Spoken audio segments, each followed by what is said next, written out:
Ditolak FIFA 2 kali, Malaysia siapkan Stadion Bukit Jalil, renovasi besar-besaran. Incar tuan rumah FIFA ASEAN Cup 2028 dan FIFA Series 2030. FAM berusaha kembalikan pamor yang anjlok dan perbaiki citra negatif. Netizen, capek-capek renovasi, taunya Indo yang ditunjuk FIFA lagi.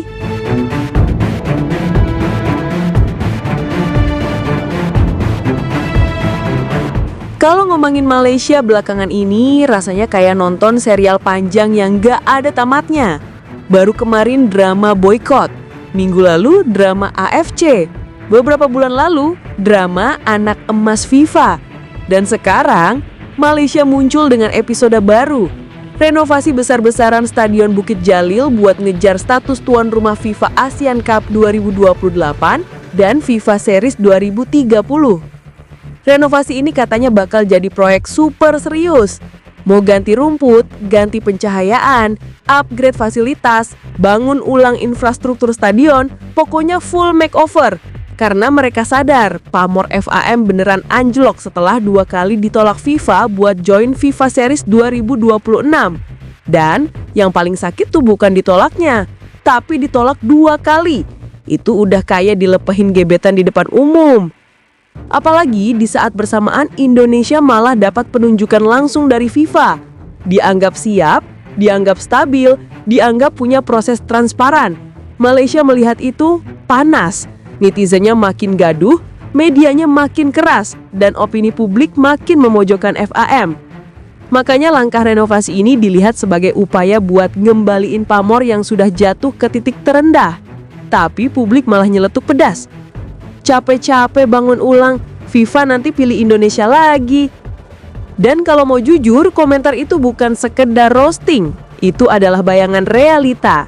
Karena masalah Malaysia tuh bukan cuma soal stadion, bukan cuma soal infrastruktur, bukan cuma soal pencahayaan yang kalah dari stadion-stadion modern di Asia Tenggara.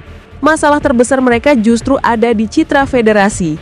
Citra yang makin buruk gara-gara rentetan isu internal, rencana boykot, sampai drama naturalisasi bodong yang bikin banyak pihak geleng-geleng.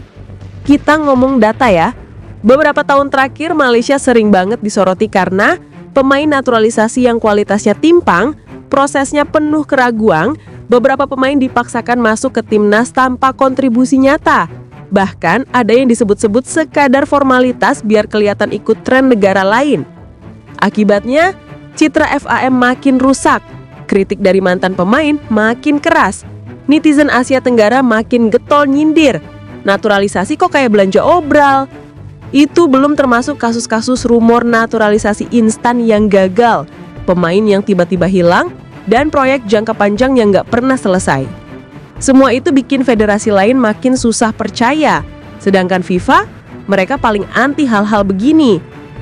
Citra rusuh FAM ini jadi alasan kenapa renovasi stadion terasa kayak cara gampang buat nutupin masalah.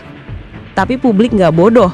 Mereka tahu akar masalahnya bukan kursi stadion, bukan rumput, bukan genteng. Yang rusak itu reputasi. Renovasi bisa bikin stadion kinclong, tapi apakah itu memperbaiki kepercayaan FIFA? Belum tentu. Sementara Indonesia lagi sprint jauh ke depan. Stadion-stadion kita naik kelas. JIS, GBK, Sijalak Harut, Manahan, Gelora Bung Tomo, Batakan, semuanya udah hybrid lawn, pencahayaan broadcast grade A, akses media lengkap, keamanan oke, dan atmosfer supporter yang bikin FIFA senyum tiap mereka datang. Malaysia masih ribut soal rumput Bukit Jalil yang tiap hujan jadi kolam, masih debat siapa yang salah kalau lapangan rusak, masih drama soal manajemen stadion, masih jadi bahan perbandingan netizen. Lihat tuh Indonesia, stadionnya naik level semua. Malaysia kehapan. Dan lucunya, FAM mau ngejar tuan rumah FIFA Series 2030. Sedangkan Indonesia kemungkinan bakal jadi langganan event itu karena kualitas acara FIFA Series 2026 nanti diprediksi bakal sukses besar. FIFA suka negara yang stabil, siap, dan antusias. Tiga-tiganya ada di Indonesia. Makanya netizen tega nyeplos.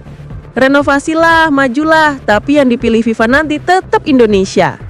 Tambahan pedas lagi, FIFA ASEAN Cup 2028 bukan event ecek-ecek. Standarnya tinggi. Stadion harus hybrid turf standar elite, pencahayaan minimal 2.500 lux, fasilitas media lengkap, ruang komersial dan hospitality mumpuni, akses transportasi rapi, sistem keamanan modern. Bukit Jalil? Bisa, tapi kalau cuma renovasi tanpa perbaikan manajemen, percuma. Karena FIFA nilai bukan hanya stadion, tapi integritas, konsistensi, stabilitas, dan reputasi federasi. Dan apa reputasi FIM dalam 3 tahun terakhir?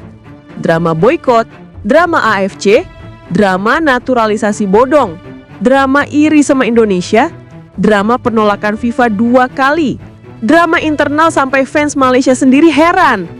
Bayangin aja, publik Malaysia sendiri udah muak dan bilang, udahlah FIM, fokus dulu benerin organisasi, baru ngomong soal event besar. Garis besarnya, renovasi Bukit Jalil ini langkah bagus, tapi bukan solusi utama. Selama citra federasinya masih berantakan, Malaysia bakal sulit bersaing di level regional, apalagi di mata FIFA. Dan kalau nanti Indonesia terpilih lagi untuk event besar FIFA di 2028, 2030, atau 2032, itu bukan soal anak emas, tapi soal siapa yang paling siap. Sampai detik itu tiba, Malaysia harus siap menerima kenyataan bahwa renovasi miliaran ringgit pun gak nyamin mereka dipanggil FIFA. Karena yang harus direnovasi bukan cuma stadion, tapi juga reputasi federasi yang sudah lama keropos.